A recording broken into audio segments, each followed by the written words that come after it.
courtesy mode too, by the way.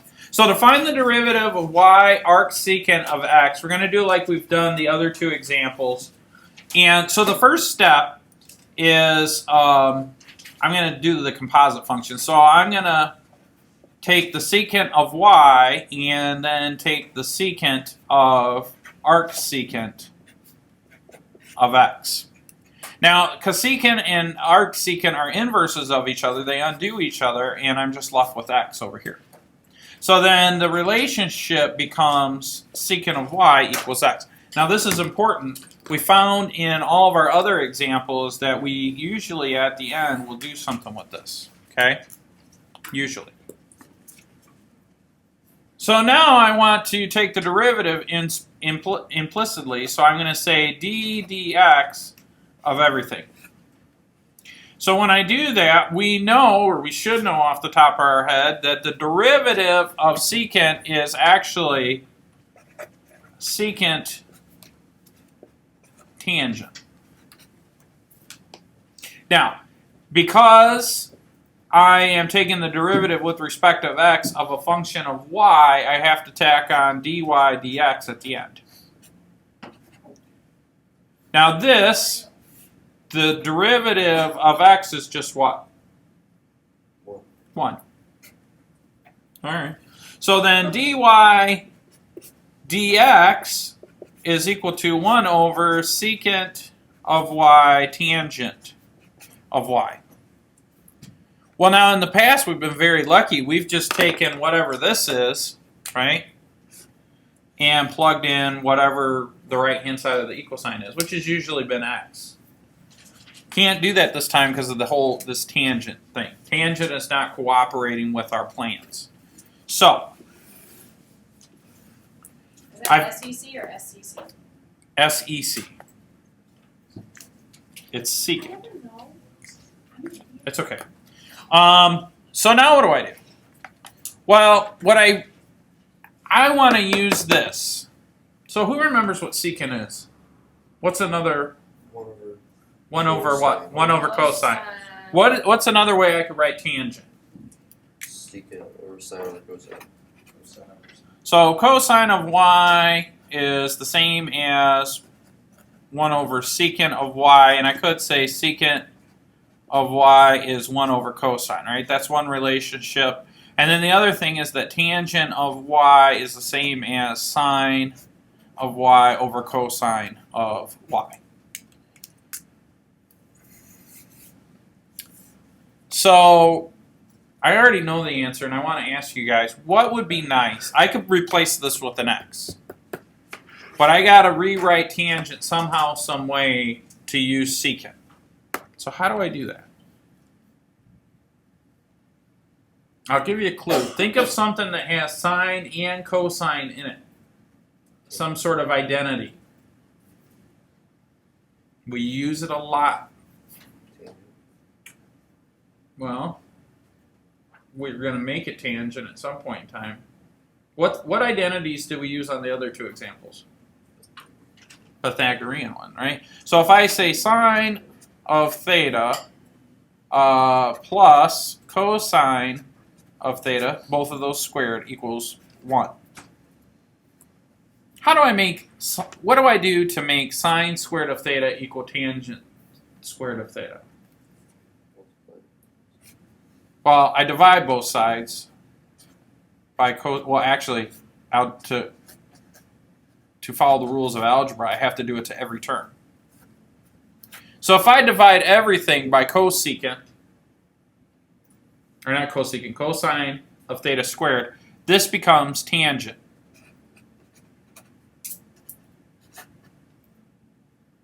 Plus 1 equals secant squared of theta, right?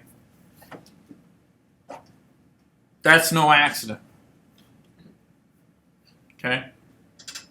Well, technically the problem's rigged up. So now what do I want to do? I've got to replace tangent with some variation of secant. So what do I do to the Pythagorean identity? How's it written right here? You gotta solve for secant. Well, that's going to become x. But what's left? What's the problem?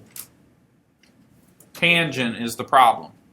So could I do something like this? Could I say that tangent of theta is equal to plus or minus the square root of secant of theta minus 1? Right? So if I minus 1 to the other side, and then I take the square root of both sides, won't I get this? Yeah. So then I could plug that in here and I'd get some sort of variation, right? I could plug in x's for my secants. In other words, everything will be in terms of secant.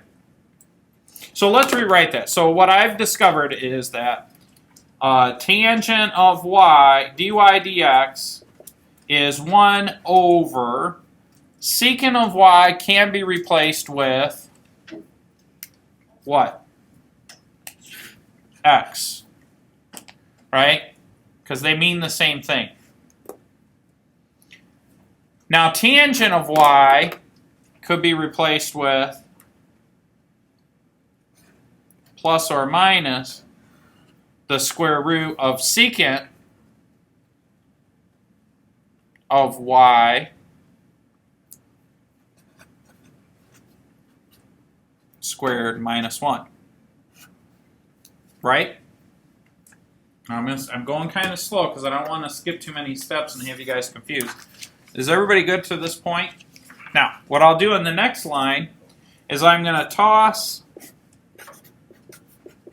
this plus or minus to the front, and I'm going to have x. Now, I want to get rid of all the y's.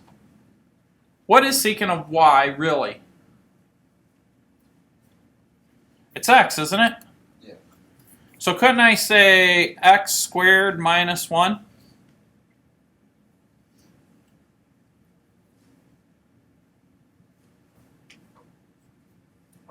Take a second and follow the steps and let that soak in.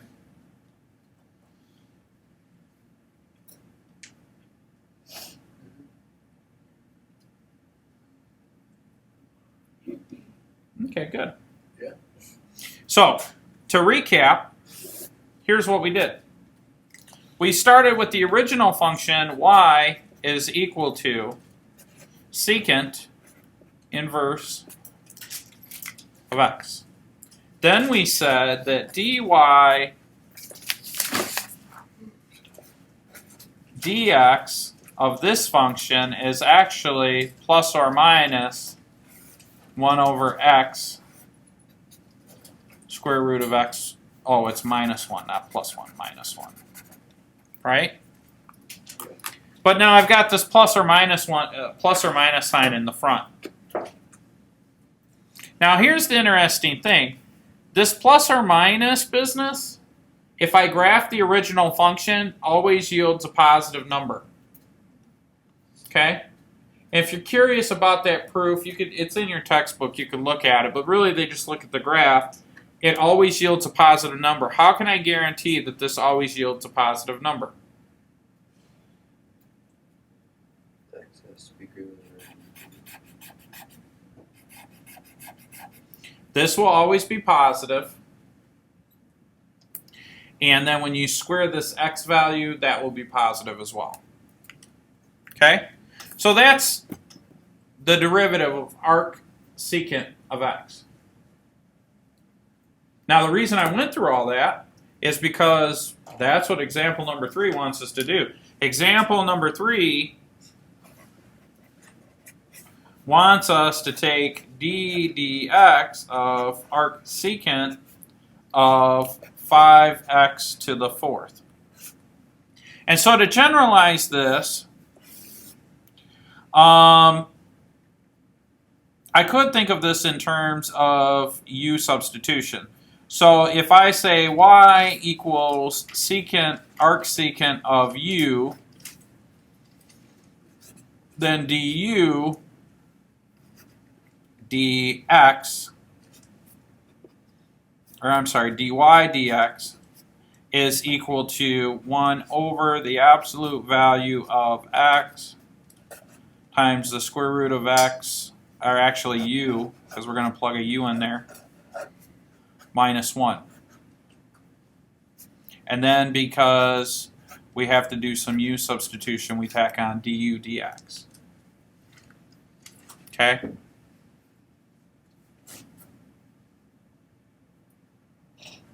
So how that works, my notation's a little sloppy. It's kind of hard to read because I used the marker.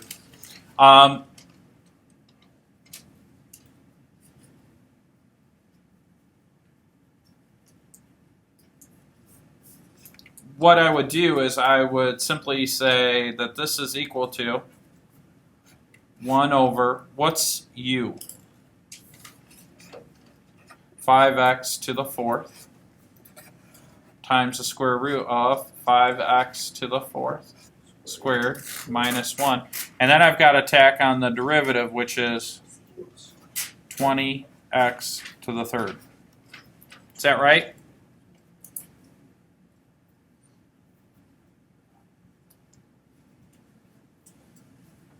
Does that make sense? Does anybody have any questions? So now we've got some nice cancellations that are going to take place. 5 goes into 5 one time, 5 goes into 20 4 times. This squared is 25x to the 8th. So what we end up with is 4 over, oh, we've got 3 x's on the top here, minus 3 on the bottom. So I've got 4 over x times 25x to the 8 minus 1, the square root of all that stuff. Wait, what's the thing crossed down the top right corner? This is the derivative of 5x to the 4, which is 20x to the 3rd, right?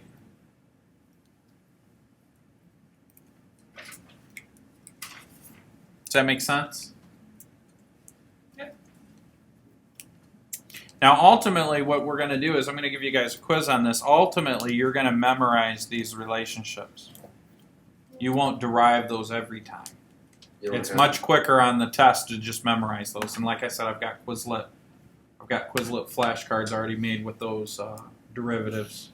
And we'll do a quiz on that in a couple of days. It's just going to be like matching or something. Huh? It's just going to be like matching or something. Just matching, yeah. I'll give you the function and to ask you what the derivative is, and then you just have to write this formula. They're real simple. It's like 1 over x squared, 1 over x squared minus 1, 1 over x squared plus 1, 1 over x times the quantity square root of x squared minus 1. So each one has its own thing. Okay? All right. Any questions on example number 3, though? No. Okay. Oops, hit the wrong thing.